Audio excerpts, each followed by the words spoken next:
Moving on to the first speaker of the day, Mr. Ashish Gupta, Zonal Head Sales and Customer Operations, Mahindra Tractors. He's associated with automotive and farm sectors since last 2 decades. His diverse roles include new market development, business, market and product branding strategy, plant formulation, distribution channel, and client relations. He's also an alumni of IIM Bangalore. Could we have him on stage, please? Yeah, good morning. My compliments to the RMAI team for organizing such a wonderful 13th Flame Student Awards and giving the opportunity to share my views on rural economic overviews. On behalf of Mahindra and Mahindra, I welcome all the eminent speakers, government dignitaries, respected professors, my friends from the corporates, and future leaders and entrepreneurs. I would talk about on rural scenario in 4 stages. One is the data analytics of rural India, which Dr. Prithvi talks about the bridging the gaps of rural and urban. Certainly, I would like to show some data facts and figures and where we need to go faster and faster. Second stage is I am going to talk about the drivers of rural revival. Third is going to be in this entire rural India where Mahindra and Mahindra is playing a role. And in the last part, I would talk about enablers, pro-factors, or rural marketing as a carrier for all of you. So I will begin with the next growth engine of India is rural India. Yes or no? Let's see. It's very early to conclude yes. Let's see the database first, then we'll decide. I will be talking about the 6 data points prima facie on the market size, emerging consumer basis, diversification in the incomes, changing conditions of the living in India, especially in rural, what digital is playing a vital role in shaping up the rural India, and most importantly, government thrust, which will make India as a rural India as a next engine for us. I will also tell about some rural versus urban story so far. Like in 70s, if you in 2000, like we were talking, he was talking about 70% average is the rural population and 30% is the urban population in 2000s. And it is gradually, it is decreasing a trend. And in urban, if you see, it is a increasing trend. Also, one more chart is depicting here the rural economy, which is almost double than the urban economy in 70s. Now, it has been taken over by the urban economy in 2000. So this is primarily because of the high growth in the capital intensive sectors. Also, I would like to show the share of the rural economy and correlation with the rural workforce. So if we see from 70s to 2000, there is a sharp decline. The share of the rural economy was almost double than the decline in the workforce. While later stage, it has been established. Rural economy is now ready to set to take off. Consumption also, like I spoke on the 6 data points. So there are the 6 data points. First 2 are size, market size. 62% of the consumptions are happening in the revenues coming from the rural. And emerging middle class, precisely 271. Precisely it is now, it's 300 million. Recently, US President Mr. Trump talked about this point in the Houston. 300 million people has come up from the poverty. It's the fastest growth. 30 million net reduction in the agriculture workforce. Another data points in the diversification of the income is GDP has started going down. Agri GDP is going down from 20% to 16% in the last phase by 2019. Out of 36 million non-agriculture enterprises, 20 millions are in rural. 75% of the new recruiting jobs are happening from manufacturing in rural only. Another data point, if you see the overall net non-agri sectors are giving a higher growth and helping the GDP in the rural growth. If you talk about manufacturing, constructions and services, they are giving a higher growth to the rural NDPs.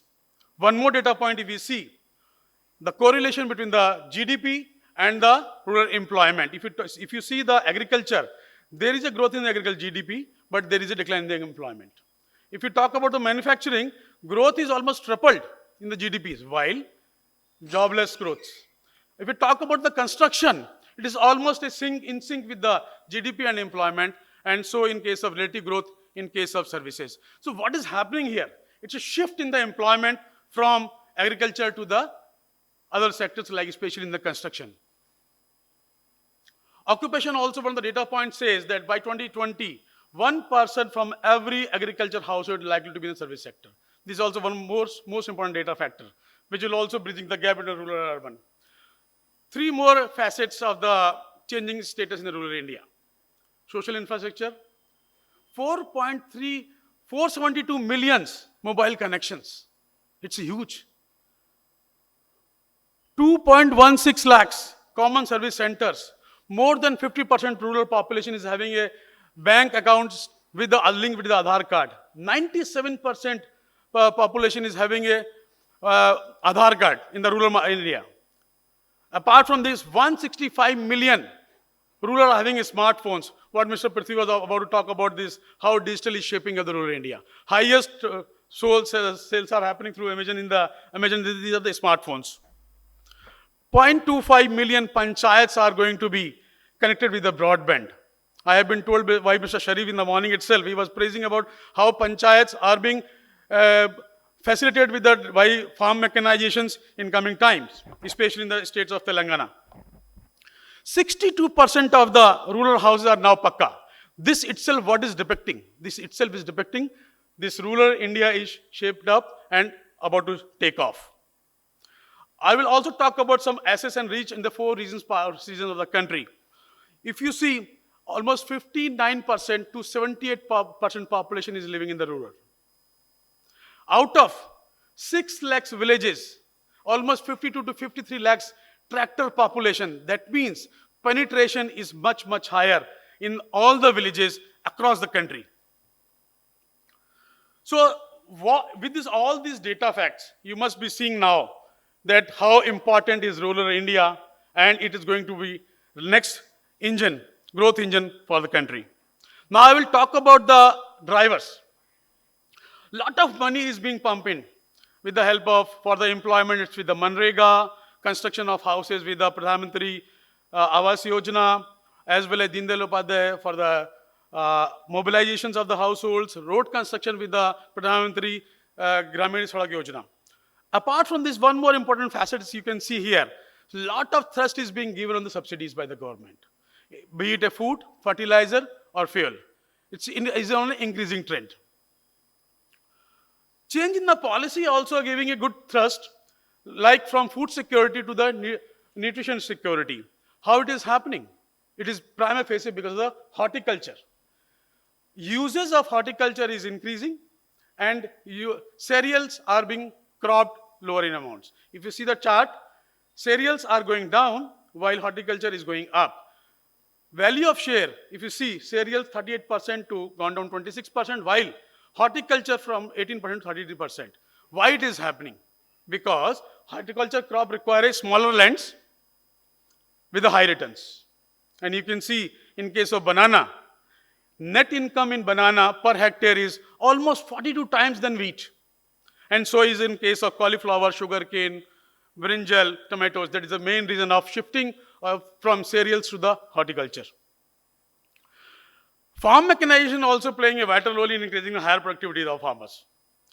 By the way of customer hiring centers, this customer hiring centers is nothing but a Uber of tractors, where customer hiring centers and some manufacturers are offering tractors and implements on rent. Some investments, public and private limited investments are also happening, which is also fueling the agriculture sector growth. As of now, in India, 450 startups are working in a agri-tech sector, and 25% year-on-year growth is happening. This is a big thing. Here, Mahindra also is in venture with Mitra as a startup, and Mitra is also into the precision farming. They are precisely for the spraying in horticulture, in grapes, apple, pomegranate, and mango as well. See, seeing all these investments, all these rapid changes are happening, scenario, technologies is coming up, there is one more thing was happening simultaneously. This is the rise of millennials. This rise of millennials is basically what exactly they are doing. They are doing transitional agriculture farmers to the agri-entrepreneurs. That's what I am talking about. We as a leader should start thinking about the entrepreneurs. We should talk about not farmers, we should talk about the entrepreneurs. So, and these millennials are working not only on one or two things, they are working on the pre-harvest, post-productions, production stage, and even in marketing also. Their focus is on organic farming, less use of the chemicals. Their focus is on food processing units, thrust on the cold storages, as well as traditionally from the physical trading to the e-marketing. And this all is also be helpful from the Skill India development programs running by the governments. These millennials are a millennial brothers. And surprisingly, very high uses are being done by the farmers in rural marketing of Facebooks and WhatsApp groups. Very extensively use of WhatsApp groups, especially all the horticulture, especially grape farmers. They have vast knowledge and they are giving knowledge to among each other. They are sharing the problems on the WhatsApp groups and they need not to wait. Instantly they are getting the solutions.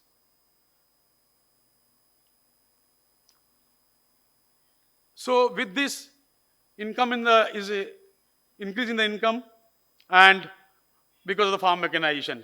In this portfolio, what Mahindra and Mahindra is doing? Mahindra and Mahindra is bringing the advanced farm mechanization solutions to Indian farms through joint ventures and acquisitions. And some of them are Dwelf, Mitra, Mitsubishi, Sempo, Hisarlar, and Spapabri. One more chart here I would like to show to all of you. There is a quite good correlation between the farm mechanization and the yield. This chart shows the state-wise, wherever the higher the mechanization, higher the yield. And there is also one more chart where I was talking about 6 million villages in the earlier slides and 52 lakhs tractors. This itself predicted that Indian market is tractorized market. It's not a mechanized so far. So there is a scope of mechanization for a complete agri value chain. So it's a big scope. So I'm sure by now, by showing all the data, facts, you are clear now, rural economy is on the verge of taking off. So we should be clear, is there any downside to this? Yes, maybe. So what is that? So increase in the disposable income will increase in the migrations also. So I've also spoken on the 1% from every agriculture family is going to be in a service sector by 2020. So there has to be need from all of us, corporates, future leaders, that we should be taking care of the welfare of the farmers. We should be providing the end-to-end solution as fast as we can. Whenever we talk about the technology, farming, so I think most of the prominent leaders sitting here, they must be aware, two countries will always be remembered, Netherlands and Israel. I will talk about the Netherlands. Netherlands is a small country in Europe, equivalent to Haryana. What is this? Netherlands is become an agricultural giant in the world. $76 billion exports are happening. They are showing the future path of agriculture farming to the world. They are Dutch are the world's top exporter in potato and onion. Second largest exporter of vegetables. More than 1/3 of the global trade of vegetable seeds are happening from the Dutch. So how they are doing, how this changes happen, they call it as a sustainable agriculture. And when it started, it is not old. They started 2000 onwards. And they are focusing on only on 3 points. Reduce dependence on the water. Increase industrial greenhouses so that less use of the chemicals. Uses of advanced farm mechanization, precision farming, drone technology. This is how they are working for the world. And for a good cause, eliminate hunger worldwide. So we will see the Indian perspective as well. We have already seen crop diversifications, labor migration, population explosion, declining in the GDP. We have seen government focus and thrust and food wastages. So this is a crisis or an opportunity? I feel it's a big opportunity lies ahead for all of us. So what is that? Because government is putting a lot of thrust, especially in F20 budgets. It's a lot of thrust has been given on national grids, revival credit cycle, infrastructure, be it a highway, railways, inlands, aviations, be it energy, be it a digital connectivity, be it a housing projects. A lot of thrusts are being given. Certainly, rural economy is going to take off and bridging a gap of rural-urban in going forwards. So here, farming as a service, what Mahindra and Mahindra exactly is doing. Farming as a service is we call as a FAS. What is FAS? As of now, this name is not prominent, but very soon everyone will talk about the FAS in the country. Farming is a farmer engagement program for a lifetime value engagement program by offering a right suitable products with service and technology. And these service and technology are Samriddhi. It's a complete adoption of the villages, providing the solution. My Guru app is a online farming solutions to the farmers. Tringo is a rental business for us. There's a tractor as well as implements are being given. Mati is a precision farming solution, and a startup investment in Carnot and Passion is this app is being installed in the farmer's mobile, and they can see what is happening in their field. This has already been started in India. By offering 3 ranges of the products from our side, and which will impact brand differentiations, revenue growth, and most importantly, higher farmer productivity. I will also go in detail of some existing Mahindra offering with the service and technology impacts. Every farmer who need to produce something, he need to go from 5 cycles, and these 5 cycles are land preparations, sowing, crop management, harvesting, and post-harvesting. In all these 5 stages, Mahindra and Mahindra is present either in a ready solutions or under development solutions. If I talk about precision farming, it's a drone spraying.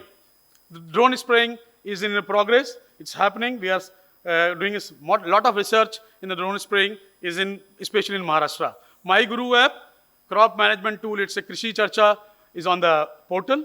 Samriddhi, like I just said, it's advisory, soil testing, farmer relationship management. Tractors, we are supplying tractors as per the requirements of their applications. Farm machinery, we are present very well in the big range of farm machinery, starting from the cultivator, from the high-tech precision farming, balers, as well as tractor-mounted combine harvesters.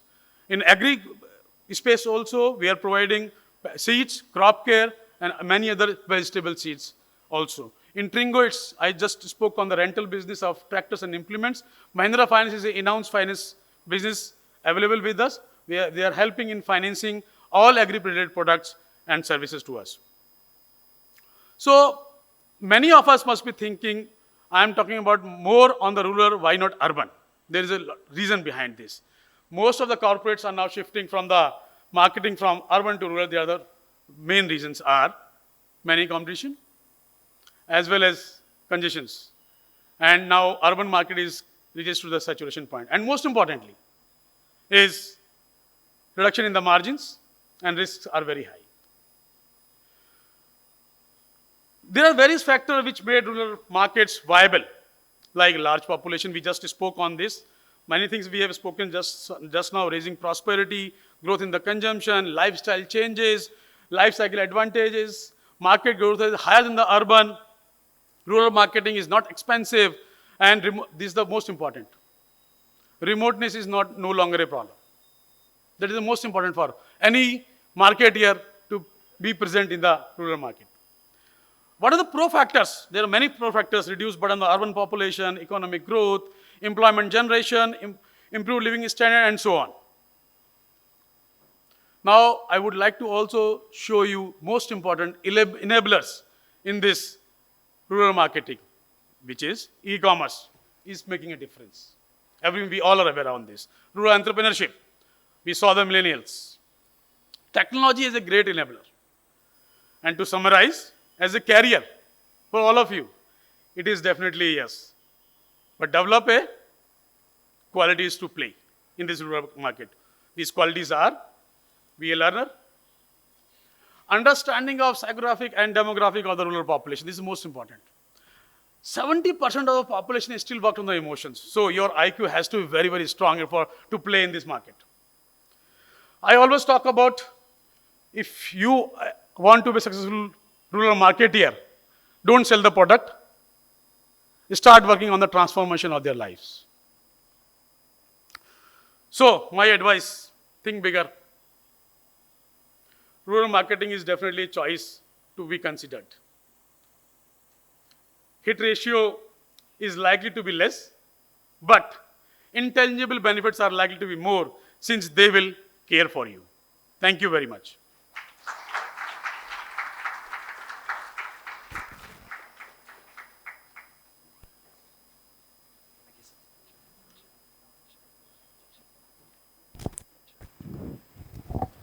Thank you, sir. I request you to please come back on stage. I request Mr. Sanjay Kaul, Member National Advisory Board, RMAI, to present the memento to Mr. Ashish Gupta.